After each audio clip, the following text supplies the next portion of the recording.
Om Shanti 6 January 2025 प्रातः मुरली बाबा कहउछंती मीठे बच्चे तुमर गोटे गोटे वचन बहुत मीठा एवं फास्ट क्लास हेबा दरकार।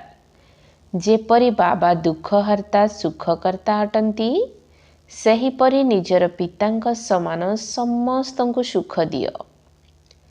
तुमर गोटे गोटे वचन बहुत मीठा एवं फास्ट क्लास हेबा दरकार।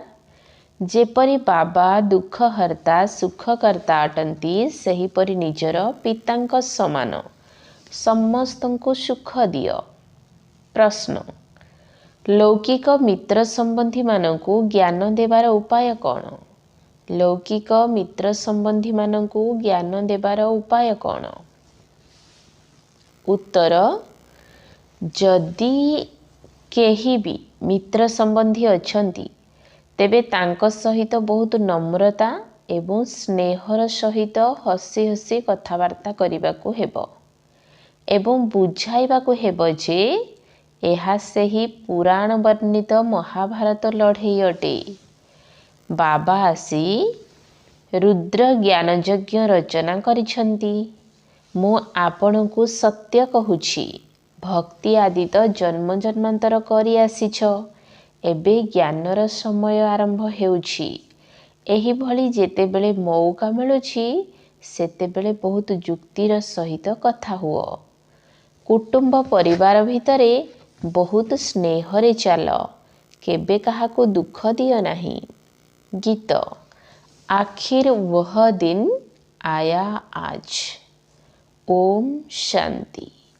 जेतेबेले कोनोसी गीत बाजुछि सेतेबेले पिलामाने निजे एहार अर्थ बाहर करिबा उचित। गोटिए सेकेंड रे अर्थ बाहरी पारिबो। एहा बेहद्र ड्रामा बहुत बड़ घड़ी अटे ना। भक्ति मार्ग रे मध्य मनुष्य डाकी थांती। जेपरी कोर्ट रे केस थिली कही थांती केबे सुनानी हेबो केबे डाकरा हेबो तेबे जाई आमर केस पूरा हेबो। तेणु पिला मानकर मध्य केस रहिछि। केउ केस? रावण तुमको बहुत दुखी करि देइछि। तुमर केस बड़ कोर्ट रे दाखल होइछि। मनुष्य माने डाकुछंती बाबा आस एठाको आसी आमको दुखरु मुक्त कर। दिने ना दिने सुनानी तो निश्चय हेबो। बाबा सुनुछंती मध्य ड्रामा अनुसारे बिल्कुल ठीक समय मध्य आसुछंती। एथिरे गोटिए सेकेंडर मध्य फरक होई परिबो नाही। 5000 वर्षर नाटकर घड़ी केते सठिक रूपे चालुछि। एठारे तुम पाखरे एही छोट घड़ी मध्य सठिक रूपे चालू नाही। यज्ञर प्रत्येक कार्य सठिक रूपे हेबा दरकार। तुमर घड़ी मध्य निर्भूल हेबा उचित। बाबा तो बहुत एक्यूरेट अटंती।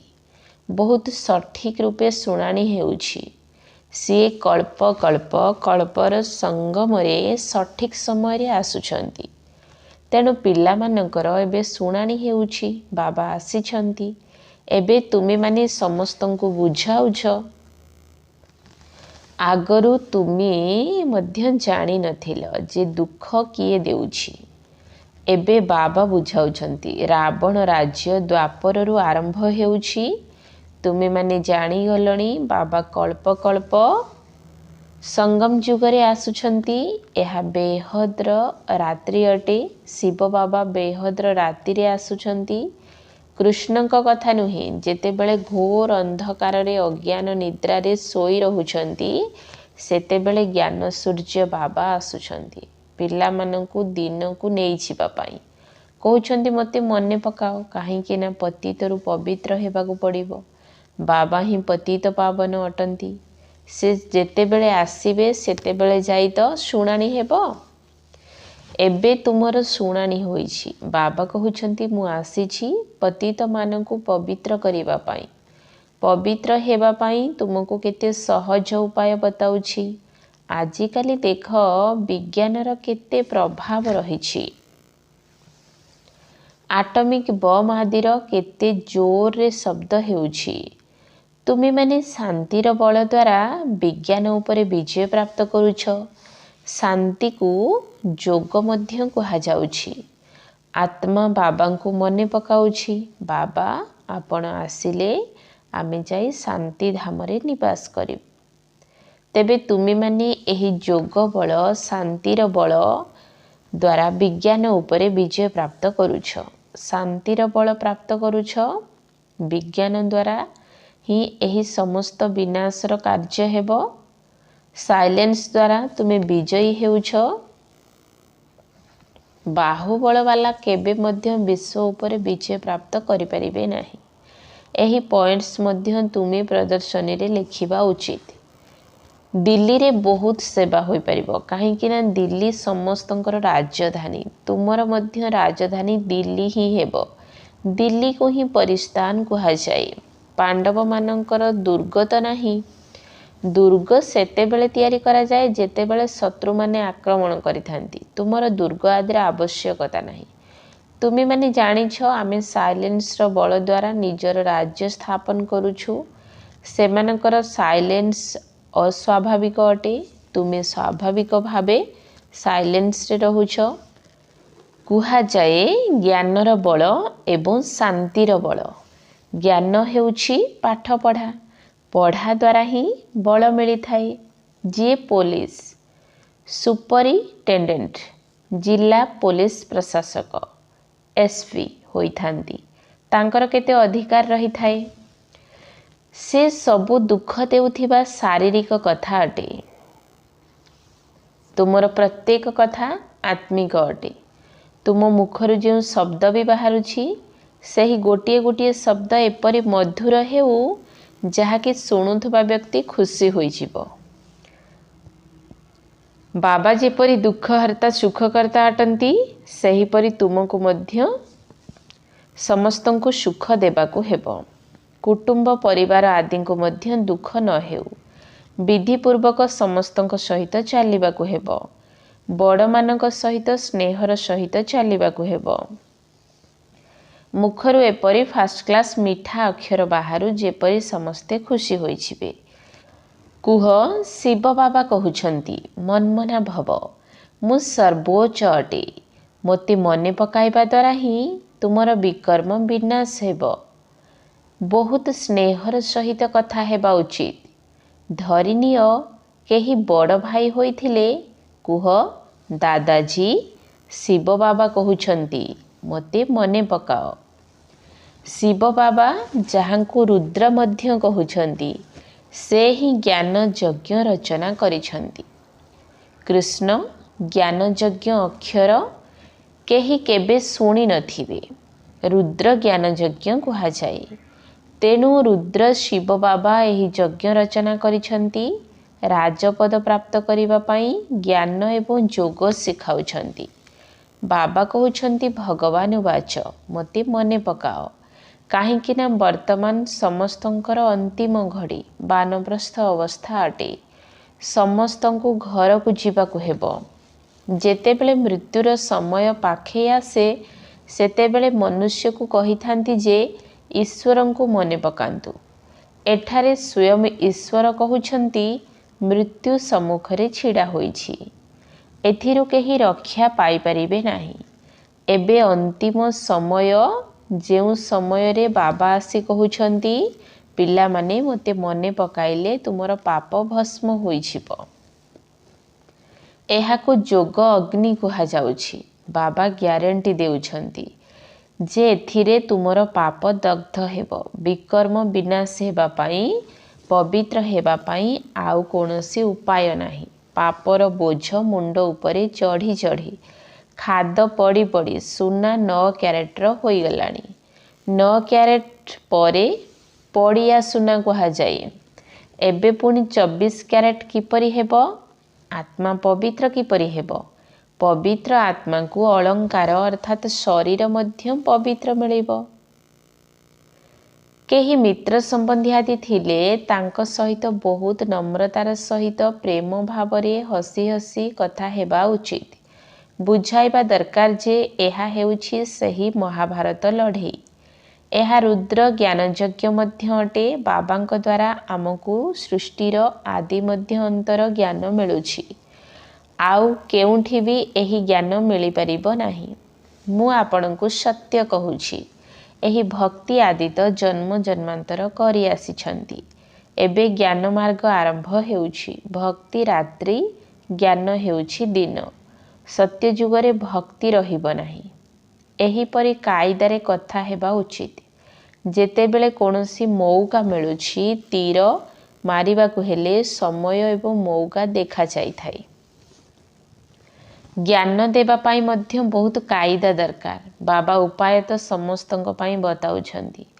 ପବିତ୍ରତା ତ ବହୁତ ଭଲ ଅଟେ। ଏହି ଲକ୍ଷ୍ମୀ ନାରାୟଣ ଆମର ବଡ଼ ଏବଂ ପୂର୍ବଜ ଅଟନ୍ତି।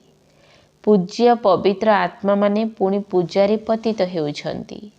ପତିତମାନେ ବସି ପବିତ୍ରମାନଙ୍କର ପୂଜା କରିବେ, ଏହା ଶୋଭା ପାଉନାହିଁ। ଅନେକ ତ ପତିତଙ୍କ ଠାରୁ ଦୂରେଇ ରହିଥାନ୍ତି। ବଲ୍ଲଭାଚାରୀ ସମ୍ପ୍ରଦାୟର ଲୋକମାନେ କେବେ କାହାକୁ ପାଦ ଛୁଇଁବାକୁ ଦିଅନ୍ତି ନାହିଁ। ଭାବନ୍ତି ଯେ ଏମାନେ ବିକାରୀ ମନୁଷ୍ୟ ଅଟନ୍ତି। ମନ୍ଦିରରେ ମଧ୍ୟ ସର୍ବଦା ବ୍ରାହ୍ମଣମାନଙ୍କୁ ହିଁ ମୂର୍ତ୍ତିକୁ ଛୁଇଁବା ପାଇଁ ଅନୁମତି ମିଳିଥାଏ। ଶୂଦ୍ର ମନୁଷ୍ୟ ଭିତରକୁ ଯାଇ ମୂର୍ତ୍ତିକୁ ଛୁଇଁ ପାରିବେ ନାହିଁ। ସେଠାରେ ବ୍ରାହ୍ମଣ ଲୋକେ ହିଁ ତାଙ୍କୁ ସ୍ନାନ ଆଦି କରାଇଥାନ୍ତି, ଆଉ କାହାକୁ ଯିବାକୁ ଦେଇନଥାନ୍ତି। ଫରକ ତ ଅଛି ନା। ତେବେ ସେମାନେ ତ ହେଉଛନ୍ତି ଗର୍ଭଜାତ ବଂଶାବଳୀ ବ୍ରାହ୍ମଣ। ତୁମେ ହେଉଛ ମୁଖ ବଂଶାବଳୀ ପ୍ରକୃତ ବ୍ରାହ୍ମଣ। ତୁମେ ସେହି ବ୍ରାହ୍ମଣମାନଙ୍କୁ ଭଲ ଭାବରେ ବୁଝାଇ ପାରିବ ଯେ ବ୍ରାହ୍ମଣ ଦୁଇ ପ୍ରକାରର ଥାନ୍ତି। ପ୍ରଥମେ ହେଲେ ପ୍ରଜାପିତା ବ୍ରହ୍ମାଙ୍କର ମୁଖ ବଂଶାବଳୀ, ଦ୍ୱିତୀୟରେ ହେଉଛନ୍ତି କୁଖ ବଂଶାବଳୀ। ବ୍ରହ୍ମାଙ୍କର ମୁଖ ବଂଶାବଳୀ ବ୍ରାହ୍ମଣ ହେଉଛନ୍ତି ଉଚ୍ଚରୁ ଉଚ୍ଚ ସର୍ବୋଚ୍ଚ ଚୋଟି। ଯଜ୍ଞ ରଚନା କରିବା ପାଇଁ ବ୍ରାହ୍ମଣମାନଙ୍କୁ ନିର୍ଦ୍ଧାରିତ କରାଯାଇଥାଏ। ଏହା ପୁଣି ଜ୍ଞାନ ଯଜ୍ଞ। ବ୍ରାହ୍ମଣମାନଙ୍କୁ ଜ୍ଞାନ ମିଳୁଛି, ଯିଏକି ପୁଣି ଦେବତା ହେଉଛନ୍ତି। ବର୍ଣ୍ଣ ବିଷୟରେ ମଧ୍ୟ ବୁଝାଯାଇଛି। ଯେଉଁମାନେ ସେବାଧାରୀ ସନ୍ତାନ ହୋଇଥିବେ, ତାଙ୍କର ସର୍ବଦା ସେବାର ସଉକ ରହିବ। କେଉଁଠି ପ୍ରଦର୍ଶନୀ ହେଲେ ତୁରନ୍ତ ସେବା କରିବା ପାଇଁ ଦୌଡ଼ିବେ। ମୁଁ ଯାଇ ଏହି ପ୍ରକାର ଜ୍ଞାନ ବୁଝାଇବି। ପ୍ରଦର୍ଶନୀ ତ ପ୍ରଜା ତିଆରି କରିବା ପାଇଁ ବିହଙ୍ଗ ମାର୍ଗର ସେବା ଅର୍ଥାତ୍ ତୀବ୍ର ଗତିର ସେବା ଅଟେ। ସେଠାକୁ ସ୍ୱତଃ ଢେରକୁ ଢେର ଆସିଯାଆନ୍ତି। ତେଣୁ ବୁଝାଇଲା ବାଲା ମଧ୍ୟ ଭଲ ହେବା ଦରକାର। ଯଦି କେହି ପୂରା ବୁଝାଉ ନଥିବେ, ତେବେ କହିବେ ବିକେଙ୍କ ପାଖରେ କ'ଣ ଏହି ଜ୍ଞାନ ଅଛି? ଏହାଦ୍ୱାରା ଅପସେବା ହୋଇଯାଏ। ପ୍ରଦର୍ଶନୀରେ ଏପରି ଜଣେ ଫୁର୍ତ୍ତି ସେବାଧାରୀ ରହିବା ଉଚିତ, ଯିଏକି ବୁଝାଉଥିବା ଗାଇଡ଼ମାନଙ୍କୁ ନିରୀକ୍ଷଣ କରୁଥିବେ। ଯଦି କୌଣସି ବଡ଼ ଲୋକ ଆସିଗଲେ, ତେବେ ତାଙ୍କୁ ବୁଝାଇଲା ବାଲା ମଧ୍ୟ ସେହିପରି ଭଲ ହେବା ଦରକାର। ଯିଏ ଭଲ ବୁଝାଉ ନାହାନ୍ତି, ତାଙ୍କୁ ହଟାଇ ଦେବା ଦରକାର। ସୁପରଭାଇଜ ଅର୍ଥାତ୍ ତଦାରଖ କରିବା ପାଇଁ ଜଣେ ଭଲ ବିକେ ଦରକାର।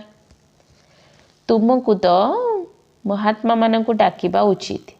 ତୁମେ କେବଳ ଏତିକି କହୁଛ ଯେ ବାବା କହୁଛନ୍ତି ସେ ସର୍ବୋଚ୍ଚ ଭଗବାନ, ସେ ରଚୟିତା ପିତା ଅଟନ୍ତି।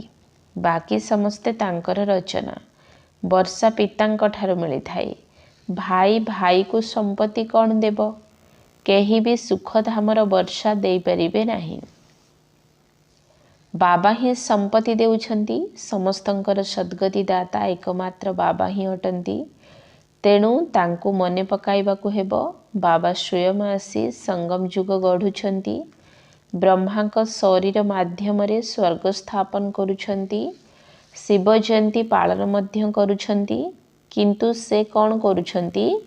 ଏସବୁ କଥା ମନୁଷ୍ୟ ଭୁଲି ଯାଇଛନ୍ତି। ଶିବ ବାବା ହିଁ ଆସି ରାଜଯୋଗ ଶିଖାଇ ବର୍ଷା ଦେଉଛନ୍ତି। 5000 ବର୍ଷ ପୂର୍ବରୁ ଭାରତ ସ୍ୱର୍ଗ ଥିଲା। ଲକ୍ଷ ଲକ୍ଷ ବର୍ଷର ତ କଥା ନୁହେଁ। ତିଥି ତାରିଖ ସବୁ ଅଛି। ଏହାକୁ କେହି ଖଣ୍ଡନ କରିପାରିବେ ନାହିଁ। ନୂଆ ଦୁନିଆ ଏବଂ ପୁରୁଣା ଦୁନିଆ ଅଧା ଅଧା ହେବା ଉଚିତ। ସେମାନେ ସତ୍ୟଯୁଗର ଆୟୁଷ ଲକ୍ଷ ଲକ୍ଷ ବର୍ଷ ବୋଲି କହିଦେଉଛନ୍ତି। ତେଣୁ କୌଣସି ହିସାବ ବାହାରି ପାରିବ ନାହିଁ। ସ୍ୱସ୍ତିକାରେ ମଧ୍ୟ ପୂରା 4 ଭାଗ ଅଛି। 1250 ବର୍ଷ ପ୍ରତ୍ୟେକ ଯୁଗକୁ ବଣ୍ଟା ଯାଇଛି। ହିସାବ କରାଯାଉଛି ନା। ସେମାନେ ତ ହିସାବ କିଛି ହେଲେ ଜାଣିନାହାନ୍ତି। ସେଥିପାଇଁ ତାଙ୍କୁ କଉଡ଼ି ତୁଲ୍ୟ କୁହାଯାଉଛି। ଏବେ ବାବା ହୀରା ତୁଲ୍ୟ କରୁଛନ୍ତି। ବର୍ତ୍ତମାନ ସମସ୍ତେ ପତିତ, ତେଣୁ ଭଗବାନଙ୍କୁ ମନେ ପକାଉଛନ୍ତି।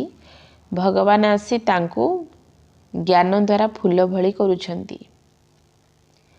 ତୁମକୁ ଜ୍ଞାନ ରତ୍ନ ଦ୍ୱାରା ସଜାଉଛନ୍ତି। ପୁଣି ଦେଖ ତୁମେ କ'ଣ ହେଉଛ, ତୁମର ଲକ୍ଷ୍ୟ ଉଦ୍ଦେଶ୍ୟ କ'ଣ ଅଛି।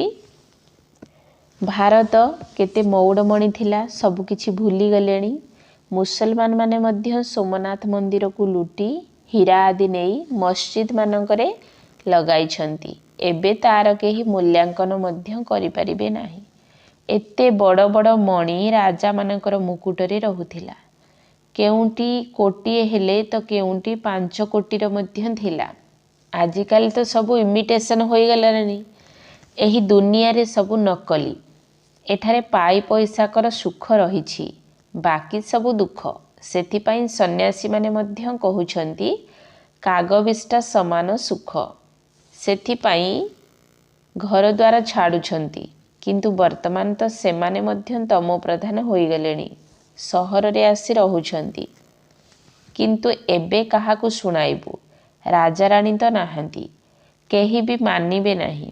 କହିବେ ସମସ୍ତଙ୍କର ନିଜସ୍ୱ ମତ ରହିଛି, ଯାହା ଇଚ୍ଛା ତାହା କରିପାରିବେ। ସଂକଳ୍ପର ସୃଷ୍ଟି ଅଟେ। ଏବେ ତୁମକୁ ବାବା ଗୁପ୍ତ ରୀତିରେ ପୁରୁଷାର୍ଥ କରାଉଛନ୍ତି। ତୁମେ କେତେ ସୁଖ ଭୋଗ କରୁଛ। ପରେ ଯେତେବେଳେ ଅନ୍ୟ ସବୁ ଧର୍ମର ବୃଦ୍ଧି ହେଉଛି, ସେତେବେଳେ ଲଢ଼େଇ ଆଦି କେତେ ଖିଟପିଟ ହେଉଛି। 3 ଭାଗ ସମୟ ତ ସୁଖରେ ରହୁଛ। ସେଥିପାଇଁ ବାବା କହୁଛନ୍ତି ତୁମର ଦେବୀ ଦେବତା ଧର୍ମ ବହୁତ ସୁଖଦାୟୀ ଅଟେ। ମୁଁ ତୁମକୁ ବିଶ୍ୱର ମାଲିକ କରୁଛି। ଅନ୍ୟ ଧର୍ମ ସ୍ଥାପକମାନେ କୌଣସି ରାଜ୍ୟ ସ୍ଥାପନ କରୁନାହାନ୍ତି। ସେମାନେ କାହାର ସଦ୍ଗତି ମଧ୍ୟ କରୁନାହାନ୍ତି। କେବଳ ନିଜର ଧର୍ମ ସ୍ଥାପନ କରିବାକୁ ଆସୁଛନ୍ତି। ଅନ୍ତିମ ସମୟରେ ଯେତେବେଳେ ସେମାନେ ମଧ୍ୟ ତମ ପ୍ରଧାନ ହୋଇଯାଉଛନ୍ତି, ସେତେବେଳେ ପୁଣି ବାବାଙ୍କୁ ଶତପ୍ରଧାନ କରିବା ପାଇଁ ଆସିବାକୁ ପଡ଼ୁଛି।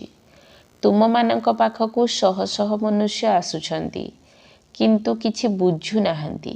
ବାବାଙ୍କ ପାଖକୁ ଲେଖୁଛନ୍ତି ଅମୁକ ବହୁତ ଭଲ ଭାବରେ ବୁଝୁଛନ୍ତି, ବହୁତ ଭଲ ଅଟନ୍ତି। ବାବା କହୁଛନ୍ତି କିଛି ହେଲେ ବୁଝି ନାହାନ୍ତି। ଯଦି ବୁଝିଯିବେ ଯେ ବାବା ଆସିଛନ୍ତି, ବିଶ୍ୱର ମାଲିକ କରୁଛନ୍ତି, ତେବେ ସେହି ସମୟରେ ହିଁ ନିଶା ଚଢ଼ିଯିବ। ତୁରନ୍ତ ଟିକେଟ କରି ଏଠାକୁ ଆସିଯିବେ। କିନ୍ତୁ ବ୍ରାହ୍ମଣଙ୍କର ଚିଠି ତ ନିଶ୍ଚୟ ଆଣିବାକୁ ପଡ଼ିବ ବାବାଙ୍କ ସହିତ ମିଶିବା ପାଇଁ। ବାବାଙ୍କୁ ଚିହ୍ନିଗଲେ ମିଶିବା ବିନା ରହିପାରିବେ ନାହିଁ। ଏକଦମ ନିଶା ଚଢ଼ିଯିବ। ଯାହାଙ୍କର ନିଶା ଚଢ଼ିଥିବ ସେ ଭିତରେ ଭିତରେ ବହୁତ ଖୁସିରେ ରହିବେ। ତାଙ୍କର ବୁଦ୍ଧି ମିତ୍ର ସମ୍ବନ୍ଧୀମାନଙ୍କ ଆଡ଼କୁ ଯିବ ନାହିଁ। କିନ୍ତୁ ଅନେକଙ୍କର ବୁଦ୍ଧି ଭ୍ରମିତ ହେଉଛି। ଗୃହସ୍ଥ ବ୍ୟବହାରରେ ରହି କମଳ ପୁଷ୍ପ ସମାନ ପବିତ୍ର ରହି ପୁଣି ବାବାଙ୍କୁ ମନେ ପକାଇବାକୁ ହେବ। ଏହା ବହୁତ ସହଜ ମଧ୍ୟ ଅଟେ। ଯେତେ ସମ୍ଭବ ବାବାଙ୍କୁ ମନେ ପକାଇ ଚାଲ। ଯେପରି ଅଫିସରୁ ଛୁଟି ନେଇଥାନ୍ତି, ସେହିପରି କାମଧନ୍ଦାରୁ ଛୁଟି ନେଇ 1-2 ଦିନ ୟାର୍ଡର ଯାତ୍ରାରେ ବସିଯାଅ। ସବୁ ସମୟରେ ଯୋଗଯୁକ୍ତ ହୋଇ ରହିବା ପାଇଁ ସାରାଦିନ ବହୁତ ଭଲ ବ୍ରତ ରଖିଛ। ବାବାଙ୍କ ସ୍ମୃତିରେ ରହିବା ଦ୍ୱାରା କେତେ ଶକ୍ତି ଜମା ହୋଇଯିବ। ବିକର୍ମ ମଧ୍ୟ ବିନାଶ ହେବ। ବାବାଙ୍କ ସ୍ମୃତି ଦ୍ୱାରା ହିଁ ଶତପ୍ରଧାନ ହେବାକୁ ପଡ଼ିବ। ସାରାଦିନ ପୁରା ଯୋଗଯୁକ୍ତ କେହି ମଧ୍ୟ ରହିପାରିବେ ନାହିଁ। ମାୟା ବିଘ୍ନ ନିଶ୍ଚୟ ପକାଇଥାଏ। ତଥାପି ମଧ୍ୟ ପୁରୁଷାର୍ଥ କରି କରି ବିଜୟ ପ୍ରାପ୍ତ କରିବାକୁ ହେବ। ବାସ୍, ଆଜି ସାରାଦିନ ବଗିଚାରେ ବସି ବାବାଙ୍କୁ ମନେ ପକାଇବି। ଖାଇବା ସମୟରେ ମଧ୍ୟ ତାଙ୍କରି ସ୍ମୃତିରେ ଖାଇବି। ଏହା ହିଁ ମେହନତ ଅଟେ। ମୋତେ ନିଶ୍ଚିତ ପବିତ୍ର ହେବାକୁ ପଡ଼ିବ। ମେହନତ କରି ଅନ୍ୟମାନଙ୍କୁ ମଧ୍ୟ ରାସ୍ତା ବତାଇବାକୁ ହେବ। ବ୍ୟାଜ୍ ତ ବହୁତ ଭଲ ଜିନିଷ। ରାସ୍ତାରେ ପରସ୍ପର ସହିତ କଥା ହେଲେ ମଧ୍ୟ ଅନେକ ଆସି ଶୁଣିବେ। କୁହ ବାବା କହୁଛନ୍ତି ମୋତେ ମନେ ପକାଅ। ବାସ୍, ସନ୍ଦେଶ ମିଳିଗଲା। ତେଣୁ ଆମେ ଦାୟିତ୍ୱରୁ ମୁକ୍ତ ହୋଇଗଲେ। ଆଚ୍ଛା, ମିଠା ମିଠା ଶିକିଲଧି ସନ୍ତାନମାନଙ୍କ ପ୍ରତି ମାତା ପିତା ବାପଦାଦାଙ୍କର ମଧୁର ସ୍ନେହ ସମ୍ପନ୍ନ ଶୁଭେଚ୍ଛା एवं सुप्रभात। आत्मिक पितांकर आत्मिक संतान मानकु नमस्ते। आत्मिक संतान मानकर आत्मिक बाप दादांकु नमस्ते नमस्ते नमस्ते। सुप्रभात। धारणा पाई मुख्य सार 1 नंबर पॉइंट, कर्म धंदारू जेतेबेले छुट्टी मिलुछि सेतेबेले जोगयुक्त स्थिति रे रहिबा पाई व्रत रखिबाकू हेबो। माया उपरे विजय प्राप्त करिबा पाई जोगरे रहिबार मेहनत करिबाकू हेबो। कर्म धंदारू जेतेबेले छुट्टी मिलुछि सेतेबेले जोगयुक्त स्थिति रे रहिबा पाई व्रत रखिबाकू हेबो। माया उपरे विजय प्राप्त करिबा पाई जोगरे रहिबार मेहनत करिबाकू हेबो। 2 नंबर पॉइंट, बहुत बहुत नम्रता एवं स्नेहपूर्ण भावरे हर्षित चेहरारे मित्र संबंधी मानकर सेवा करिबाकू हेबो। सेमानक सहित बुद्धि जोग लगाई बुद्धि को भ्रमित करिबा उचित नुहे। स्नेहर सहित बाबांकर परिचय देबा उचित। बहुत बहुत नम्रता एवं स्नेहपूर्ण भावरे हर्षित चेहरारे मित्र संबंधी मानकर सेवा करिबाकू हेबो। सेमानक सहित बुद्धि जोग लगाई बुद्धि को भ्रमित करिबा उचित नुहे। स्नेहर सहित बाबांकर परिचय देबा उचित। वरदान, चालिबा बुलिबा समय मध्य फरिश्ता स्वरूप साक्षात कराउथिबा साक्षात्कार मूरत भव।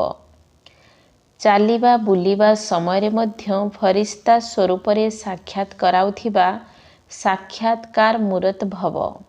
जेपरी आरंभ समय रे ब्रह्मा बाबा अंतर्ध्यान होई जाउथिले एवं श्रीकृष्ण देखा जाउथिले। एही साक्षात्कार ही सबु किछि छड़ाई देला।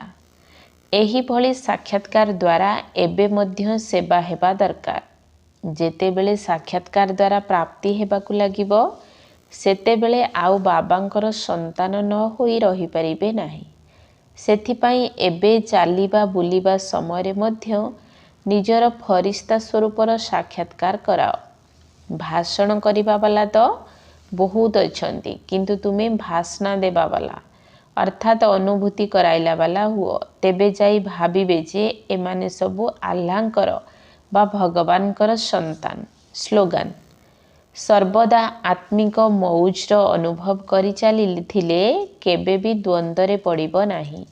सर्वदा आत्मिक मौजर अनुभव करि चलिथिले केबे भी द्वंद्वरे पड़िबो नाही। निजर शक्तिशाली संकल्प द्वारा सूक्ष्म शक्ति प्रदान करिबार सेवा कर। 6 नंबर पॉइंट, एबे निजर आंतरिक शुभ भावना को अन्य आत्मा मानक निकटरे पहुंचाओ। शांतिर शक्ति को प्रत्यक्ष कर। तेबे प्रत्येक ब्राह्मण संतान भितरे एही शांतिर शक्ति निश्चित रहिछि।